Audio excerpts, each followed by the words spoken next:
പുഷ്പനെയറിയാമോ, ഞങ്ങളുടെ പുഷ്പനെയറിയാമോ എന്നിപ്പോൾ പല വിരുദ്ധന്മാരും പല കുബുദ്ധികളും പാടിക്കൊണ്ട് നടക്കുന്നുണ്ട്. കാര്യം എന്താണെന്ന് മനസ്സിലായില്ലേ? പണ്ട് സ്വാശ്രയ വിദ്യാഭ്യാസ സ്ഥാപനങ്ങൾ അനുവദിക്കുന്നതിനെതിരായിട്ട് വലിയ പ്രതിഷേധമുണ്ടായി. ഒരുപാട് എസ് എഫ് ഐക്കാർ സമരം ചെയ്ത് തല്ലുകൊണ്ട് തല പൊളിച്ചു. തല പൊളിഞ്ഞ പല സഖാക്കളും ഇപ്പോഴും ഉണ്ട്. ഞാൻ പഠിപ്പിച്ചിരുന്ന ഒരു വിദ്യാർത്ഥി തല പൊളിഞ്ഞ് കാറിക്കരയുന്ന പടം, അതിൻ്റെ ഫോട്ടോ 1996 തെരഞ്ഞെടുപ്പിൽ എറണാകുളത്ത് എമ്പാടും ഒട്ടിച്ചിരുന്നു. അദ്ദേഹത്തിൻ്റെ പേര് സൈനുൽ അബ്ദീൻ എന്നായിരുന്നു.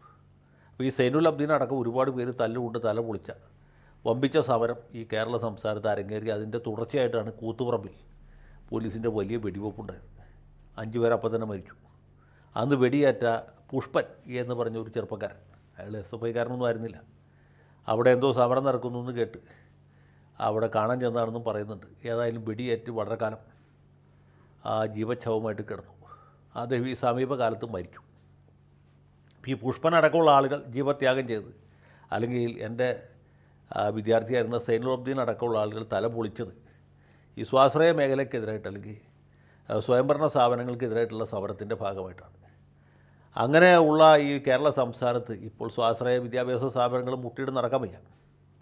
പിന്നെ AI സാങ്കേതികവിദ്യയെപ്പറ്റി ഗോവിന്ദൻ മാഷ് പറഞ്ഞ പോലെ ഈ സ്വാശ്രയ കച്ചവടക്കാർ പലരും നഷ്ടം കാരണം പൂട്ടിപ്പോയി. ഈ അടുത്ത കാലത്ത് തിരുവനന്തപുരത്താണെന്ന് തോന്നുന്നു, ഒരു സ്വാശ്രയ സ്ഥാപനം നടത്തുന്ന ആൾ ആ സ്ഥാപനത്തിനകത്ത് തീ കൊളുത്തി മരിച്ചു എന്ന വാർത്തകൾ. അപ്പോൾ അത്ര ദയനീയ അവസ്ഥയിലേക്ക് എത്തി. ഇത്ര മുതലാളിമാരെ കുത്തുവാളെടുപ്പിക്കാൻ കഴിഞ്ഞു എന്നുള്ളതിൽ കോൺഗ്രസിനും UDFനും അഭിമാനിക്കാം. അത് നിൽക്കട്ടെ. അതിനെതിരെ സമരം ചെയ്ത ആളുകൾ ഇപ്പോൾ സ്വകാര്യ സർവകലാശാലകൾക്ക് അനുമതി കൊടുക്കാൻ പോകും. വിദേശത്തും സ്വദേശത്തും പരദേശത്തുമുള്ള ആർക്കും 25 ഏക്കർ സ്ഥലമുണ്ടെങ്കിൽ അപേക്ഷ കൊടുക്കാം. സർക്കാരിൻ്റെ ഒരു കമ്മിറ്റിയെ അപേക്ഷ പരിഗണിക്കും. പാർട്ടി ഫണ്ടിലേക്ക് കൃത്യമായിട്ട് സംഭാവന കൊടുക്കുകയാണെങ്കിൽ സർവകലാശാലയ്ക്കുള്ള അനുവാദം കിട്ടും. അനുവാദം കിട്ടിക്കഴിഞ്ഞാൽ പിന്നെ നമുക്ക് തന്നിഷ്ടം പോലെ നടത്താൻ പറ്റുകയില്ല. സർക്കാർ അതിൻ്റെ സിലബസും കരിക്കുലമൊന്നും പരിശോധിക്കില്ലെങ്കിലും സർവകലാശാല പ്രോപ്പറായിട്ട് നടക്കുന്നുണ്ടോ എന്ന് പരിശോധിക്കും. പിന്നെ പട്ടികജാതി പട്ടികവർഗ്ഗക്കാർക്കും പിന്നാക്ക സമുദായക്കാർക്കുള്ള സംവരണം 40% സീറ്റ് അതിനുവേണ്ടി മാറ്റിവെക്കണം. ഇങ്ങനെയൊക്കെയുള്ള ചില നിബന്ധനകൾ മാത്രമേ ഉള്ളൂ. ബാക്കിയെല്ലാം നമുക്ക് കൃത്യമായിട്ട് നടത്താൻ പറ്റും. ഇപ്പോൾ അമേരിക്കയിലും ബ്രിട്ടനിലൊക്കെയുള്ള യൂണിവേഴ്സിറ്റികൾ ഈ രീതിയിലാണ് നടക്കുന്നത്. അവിടെ സർക്കാരിൻ്റെ ഇടപെടൽ തീരെയില്ല. സർവകലാശാലകളൊക്കെ സ്വകാര്യ മേഖലയിലാണ്. അത് ഹാർവാർഡ് യൂണിവേഴ്സിറ്റി ആണെങ്കിലും ശരിയാണ്, പ്രിൻസ്റ്റൺ യൂണിവേഴ്സിറ്റി ആണെങ്കിലും ശരിയാണ്, കേംബ്രിഡ്ജ് ആയാലും ഓക്സ്ഫോർഡ് ആയാലും അങ്ങനെ പതിവ്. അപ്പോൾ ആ മാതൃകയിലേക്ക് നമ്മൾ പോവുകയാണ്. വിപ്ലവകരമായൊരു മാറ്റം തന്നെയാണ്. സഖാവ് ബിന്ദുവിൻ്റെ ഭരണകാലത്താണ് ഈ സംഭവം നടക്കുന്നത് എന്നുള്ളത് എല്ലാ ഇടതുപക്ഷ പ്രേമികൾക്കും, ഇടതുപക്ഷത്തിന് വോട്ട് ചെയ്ത എല്ലാ സഖാക്കൾക്കും തീർച്ചയായിട്ടും അഭിമാനകരമാണ്.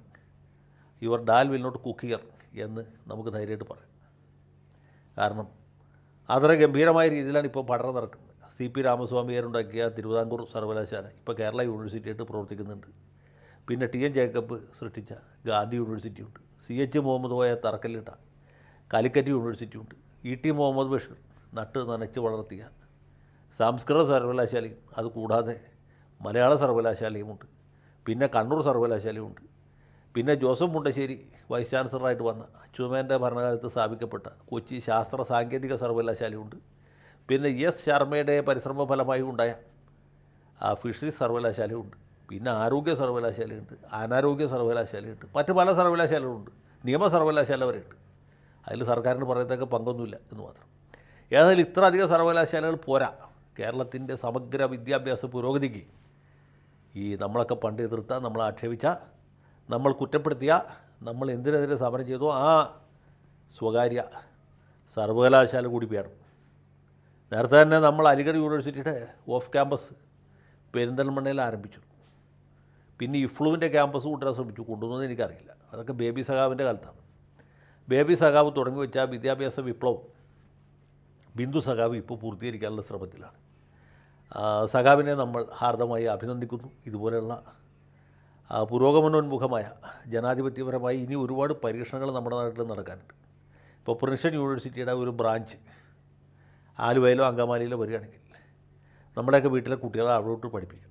ഈ കുട്ടികൾക്ക് ഇവിടുന്ന് പാരിച്ച ഫീസും പൊതിച്ചോറൊക്കെ ആയിട്ട് നമ്മളിവരെ വിമാനം കയറ്റി ന്യൂയോർക്കിലേക്ക് വിടുക. പിന്നെ അവിടെ നിന്ന് കാർ മാർഗം ന്യൂജേഴ്സിയിലേക്ക് പോവുക, പ്രിൻസ്റ്റണിൽ പോയി അഡ്മിഷൻ എടുക്കുക. അവിടുത്തെ കൊടും തണുപ്പൊക്കെ സഹിച്ച് കുട്ടികൾ എന്താണ് സ്വെറ്ററും ഓവർ കോട്ടൊക്കെ ഇട്ട് കയ്യുറയൊക്കെ ഇട്ട് നടക്കണം. ആ വക ബുദ്ധിമുട്ടൊക്കെ ഒഴിവാക്കാം. ഇത് വീട്ടിൽ നിന്ന് പൊതിച്ചോറുമായിട്ട് പോവാം. അങ്കമാലിയിൽ പോയിട്ട് പ്രിൻസ്റ്റണിലെ ക്ലാസ് അറ്റൻഡ് ചെയ്യാം. അത് കഴിഞ്ഞ് വീട്ടിലേക്ക് വൈകുന്നേരം സൈക്കിളിന് വരാം. ഒരു ബുദ്ധിമുട്ടില്ല. അപ്പോൾ ഏത് നിലയ്ക്ക് നല്ലതാണ്. ഡീപോൾ കോളേജ് എന്നൊക്കെ പറഞ്ഞ പോലെ പ്രിൻസ്റ്റൺ യൂണിവേഴ്സിറ്റി അങ്കമാലിക്ക് ഒരു തൊടുകുറിയായിട്ട് മാറും. അതുപോലെ തന്നെ മറ്റ് സ്ഥലങ്ങളിലും ഇപ്പോൾ ഹാർവാർഡിൻ്റെ ഓഫ് ക്യാമ്പസ് സെൻറ്റർ വേണമെങ്കിൽ നമുക്ക് വാമനപുരത്ത് സ്ഥാപിക്കാം, ഹാർവാർഡിൻ്റെ ബ്രാഞ്ച്.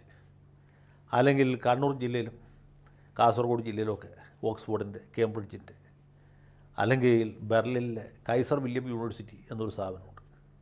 അവിടുത്തെ അധ്യയനം ജർമ്മൻ ഭാഷയിലാണ് എന്ന് മാത്രമേ. അതല്ലെങ്കിൽ പാട്രീസ് ലുമുമ്പ യൂണിവേഴ്സിറ്റി ഉണ്ട് മോസ്കോയിൽ. അത് മൂന്നാം ലോക രാജ്യങ്ങളെ ശക്തിപ്പെടുത്താൻ വേണ്ടി സഖാവ് ക്രൂഷ്ചേവിൻ്റെ കാലത്ത് തുടങ്ങി വെച്ചാണ്. ഒരുപാട് മലയാളി കുട്ടികൾ ഇപ്പോഴും അവിടെ പഠിക്കുന്നുണ്ട്. ഇനി മേലിൽ ലുമുമ്പ യൂണിവേഴ്സിറ്റി പഠിക്കാനായിട്ട് ആരും മോസ്കോയിലേക്ക് പോകണ്ട. നമുക്ക് വീട്ടുമുറ്റത്ത് കാസർഗോട്ടോ കണ്ണൂർ ജില്ല പയ്യന്നൂരോ തളിപ്പറമ്പ് എവിടെ വേണമെങ്കിൽ തുടങ്ങാം. അപ്പോൾ അങ്ങനെ തുടങ്ങുകയാണെങ്കിൽ അത് വിദ്യാഭ്യാസ വിപ്ലവത്തിന് വളരെ വളരെ സഹായകരമായിരിക്കും എന്ന് മാത്രമല്ല, ഈ കേരളത്തിലെ സർവകലാശാലകൾ ഈ യൂണിവേഴ്സിറ്റികൾക്ക് ഒരു മാതൃകയാവും. കഴിഞ്ഞ കൊല്ലം സഖാവ് ബിന്ദു പറഞ്ഞൊരു കാര്യമുണ്ട് 2024. ഇനി മേലിൽ കേരളത്തിൽ നിന്ന് കുട്ടികൾ പഠിക്കാനായിട്ട് വിദേശത്ത് പോവില്ല എന്ന് മാത്രമല്ല, വിദേശത്തു നിന്നുള്ള കുട്ടികൾ ഉന്നത വിദ്യാഭ്യാസം വേണ്ടി കേരളത്തിലേക്ക് വരും എന്നാണ്. അത് ആ പാതയിലുള്ളൊരു ഉറച്ച കാൽവെപ്പാണ്. ഞാൻ ഇതിനെ തീർച്ചയായിട്ടും അനുകൂലിക്കുന്ന ആളാണ്. പുഷ്പൻ്റെ കഥയ്ക്കൊന്നും ഇന്നത്തെ കാലത്ത് യാതൊരു പ്രാധാന്യമില്ല. പുഷ്പൻ മരിച്ചു, കഥയും അപ്രസക്തമായി. പശു എത്തും മോരിലെ പുളിയും പോയി തുടങ്ങില്ലേ എന്ന പോലെ. അപ്പോൾ അതിനൊന്നും യാതൊരു പ്രാധാന്യമില്ല, പ്രസക്തിയില്ല. കാലോചിതമായിട്ടുള്ള മാറ്റം എല്ലാ രംഗത്തും വരണം. നമ്മൾ ഉമ്മൻചാണ്ടി ഇതുപോലൊരു സാധനം തുടങ്ങാൻ ഉദ്ദേശിച്ചപ്പോൾ അദ്ദേഹത്തെ പച്ചത്തെറി പറഞ്ഞു. അബ്ദുറബിനെയും പറഞ്ഞു. അബ്ദുറബും ആ ഉമ്മൻചാണ്ടി എത്ര രൂപ കൈപ്പറ്റി എന്നുള്ളതിൻ്റെ കണക്ക് ഞങ്ങളുടെ കയ്യിലുണ്ടെന്നൊക്കെ സഖാവ് വിജിൻ അന്ന് ശക്തമായിട്ട് പ്രസംഗിച്ചാണ്. ഈ ധർമ്മസമരത്തിൽ മുമ്പിട്ട് നിന്ന് പ്രവർത്തിച്ച ഒരാളായിരുന്നു സഖാവ് പി ബിജു. അദ്ദേഹം മരിച്ചുപോയി കോവിഡ് കാലത്ത്. അപ്പോൾ മരിച്ചവരും ജീവിച്ചിരിക്കുന്നവരായ സഖാക്കളൊക്കെ പണ്ട് പറഞ്ഞ് വിഴുങ്ങിയെന്നാണ് ഏഷ്യാനെറ്റുകാർ പറയുന്നത്. അതിലൊന്നും കാര്യമില്ല. കാലോചിതമായ മാറ്റം എല്ലായിടത്തും ഉണ്ട്. മാറ്റമില്ലാത്ത മാറ്റത്തിന് മാത്രമാണ് എന്ന് മാർക്സ് പറഞ്ഞിട്ടുമുണ്ട്. അപ്പോൾ വിദ്യാഭ്യാസ നയത്തിൽ തിരുത്തലൊന്നും വരുത്തിയിട്ടില്ല. AISF എന്തൊക്കെയോ ചില അപസ്വരങ്ങൾ പുറപ്പെടുവിക്കുന്നുണ്ട്. അതൊന്നും ഒരു പ്രാധാന്യമില്ല. സഖാവ് ആർഷോയും അതുപോലെ അനുശ്രീയുമൊക്കെ നയിക്കുന്ന SFIക്ക് ഇത് തീർച്ചയായിട്ടും വളരെ സ്വാഗതാർഹമായിട്ട് തോന്നുന്നുണ്ട്. DYFIയുടെ കാര്യം പറയാനില്ല. മൂത്ത സഖാക്കൾക്ക് പ്രത്യേകിച്ചും ഈ വലിയ ചാരിതാർത്ഥ്യത്തിന് വകയുണ്ട്. സഖാവ് പിണറായി വിജയനെയും സഖാവ് ബിന്ദുവിനെയും ഈ കാര്യത്തിൽ പ്രത്യേകമായിട്ട് അഭിനന്ദിക്കുന്നു. ഇനി അങ്കമാലിയിൽ പ്രിൻസ്റ്റൺ അത് പ്രാവർത്തികമായി കാണും എന്നാണ് എൻ്റെ ആഗ്രഹം, എൻ്റെ വിശ്വാസം. അപ്പോൾ എല്ലാ സഖാക്കൾക്കും വിപ്ലവ അഭിവാദ്യങ്ങൾ നേരുന്നു. ലാൽ സലാം.